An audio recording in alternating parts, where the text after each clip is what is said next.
Once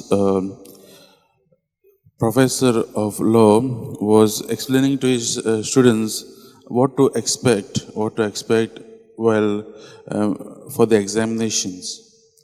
And he said that the questions for the exam would be 14 pages long, and each one of you all will at least have to spend at least 4 hours to write the exam.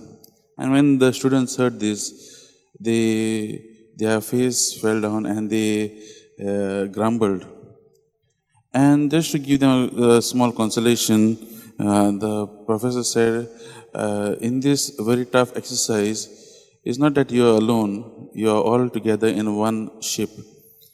And one student jokingly said, yes, sir, we are in the same ship, but that ship, the name of the ship is Titanic.